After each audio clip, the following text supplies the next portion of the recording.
সাংবাদিক, মালিক ও সংবাদপত্র কর্মচারী সকল পক্ষের স্বার্থ নিশ্চিত করতে আগামী জুলাই-আগস্ট মাসের মধ্যে একটি গণমাধ্যম নীতিমালা ও কমিশন গঠন করা হবে।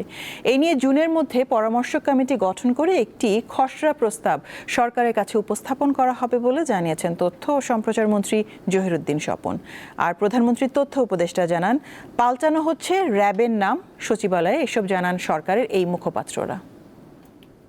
ক্ষমতাসীন বিএনপি সরকারের ৩ মাসের কর্মকাণ্ডের অগ্রগতি তুলে ধরতে মঙ্গলবার দুপুরে সচিবালয়ে তথ্য মন্ত্রণালয়ে সাংবাদিকদের মুখোমুখি হন তথ্য ও সম্প্রচার মন্ত্রী এবং প্রধানমন্ত্রীর তথ্য উপদেষ্টা।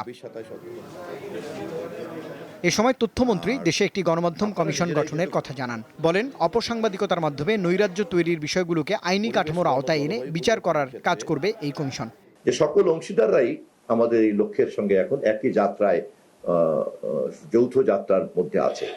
আশা করি মাননীয় প্রধানমন্ত্রীর গত পরশুদিনের নির্দেশে জুন মাসের মধ্যেই আমরা একটা পরামর্শ কমিটি গঠন করে একটা খসড়া প্রস্তাব সরকারের কাছে গণমাধ্যম কমিশন গঠন করার লক্ষ্যে আমরা হাজির করব। বলেন, আগামী 5 বছরে 5 লাখ শূন্য পদে জনবল নিয়োগের লক্ষ্যমাত্রা ঠিক করেছে সরকার। গণতন্ত্র, আইনের শাসন পুনরুদ্ধার, সংসদীয় রাজনীতি, প্রাতিষ্ঠানিক সংস্কার, সুশাসন ও প্রশাসনিক স্থিতিশীলতা, কর্মসংস্থান বৃদ্ধি, সামাজিক নিরাপত্তা ও জনকল্যাণকে নিশ্চিত করা এবং জ্বালানি তেল পরিস্থিতিকে জনগণের নিরাপত্তার জন্য নিশ্চিত করার এই চ্যালেঞ্জগুলির মধ্যেই আমরা আমাদের 90 দিন অতিক্রম করেছি। পরে প্রধানমন্ত্রীর তথ্য উপদেষ্টা বাহিনী হিসেবে র্যাবের আমূল পরিবর্তনের ইঙ্গিত দেন।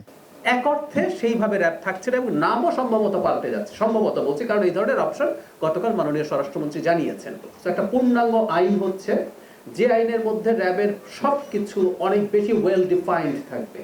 এর আগে 2024 সালের 10 ডিসেম্বর সংবাদ সম্মেলন করে র্যাবের বিলুপ্তি চেয়েছিল বিএনপি। কাজের একটা অভিজ্ঞতা। রুবায়েত হাসান, দীপ্ত সংবাদ, ঢাকা।